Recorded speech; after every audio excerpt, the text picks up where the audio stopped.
வரலாற்றில் யாருக்கும் வழங்காத இறுதி தீர்ப்பு செந்தில் பாலாஜிக்கு வழங்கப்பட்டதா? அதிர்ச்சியில் ஒட்டுமொத்த திமுகவினர்கள் குடும்பமே தற்பொழுது நீதிமன்றத்தில் கதறியுள்ளது. கடந்த ஆண்டு ஜூன் மாதம் 14ஆம் தேதி சட்டத்திற்கு விரோதமாக பணப்பரிவர்த்தனை செய்ததாக இரவோடு இரவாக அமைச்சர் செந்தில் பாலாஜி அவர்கள் கைது செய்யப்பட்டார். அதற்கு பிறகு 9 மாதங்கள் ஆகியுள்ள நிலையில் இன்று வரை நீதிமன்ற காவல்தான் நீட்டிக்கப்பட்டிருக்கிறதே தவிர அவரது குற்றங்களுக்கான தண்டனையோ அல்லது குற்றத்திற்கான விசாரணையின் முடிவுகளோ இன்று வரை வெளியாகவில்லை.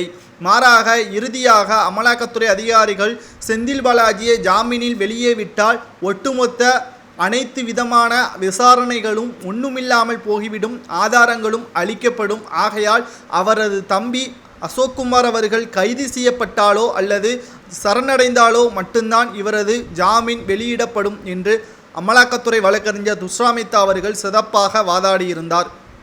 இந்த நிலையில்தான் செந்தில் பாலாஜி அவர்கள் ஜாமீனில் வெளியே வர முடியாது என்று நீதிபதி அள்ளி அவர்களிடம் அமலாக்கத்துறை வழக்கறிஞர் துஷ்ரா மேத்தா அவர்கள் கூறியிருந்த பொழுது செந்தில் பாலாஜி அவர்களுக்கான அனைத்து விதமான சாதகமான தீர்ப்புகள் வருவதாக பல முறை எடுத்து கூறிய போதும் செந்தில் பாலாஜி அவர்கள் உண்மைகளை கூறுவதற்கு தயக்கம் காட்டிதான் வருகிறார்.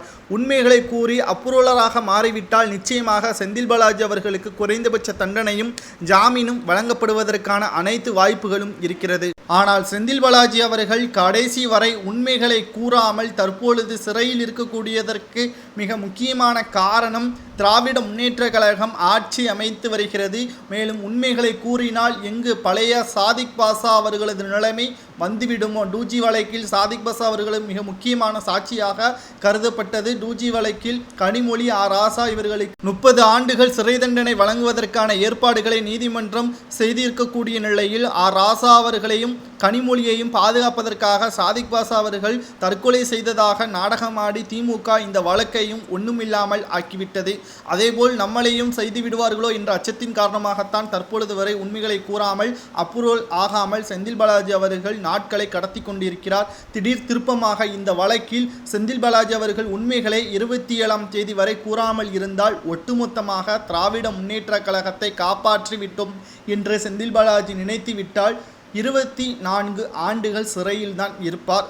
செந்தில் பாலாஜி அவர்கள் எப்பொழுது உண்மைகளை கூறுகிறாரோ அப்பொழுதுதான் அவர்களது தண்டனை உறுதியளிக்கப்படும். அதுவரை நீதிமன்ற காவல்தான் என்று செந்தில் பாலாஜிக்கு எதிராக நீதிபதி அள்ளி அவர்கள் கூறவுள்ளதாக தகவல்கள் தற்பொழுது வெளியாகி இருப்பது ஒட்டுமொத்த திமுகவிற்கும் செந்தில் பாலாஜி குடும்பத்திற்கும் அதிர்ச்சியை ஏற்படுத்தியிருக்கிறது. வரலாற்றில் இப்படி யாருக்கும் வழங்காத இறுதி தீர்ப்பால் செந்தில் பாலாஜியின் வாழ்க்கை முழுவதும் சிறைதான் என்பது சரியா என்பதை கமெண்ட் வாயிலாக கூறுங்கள்.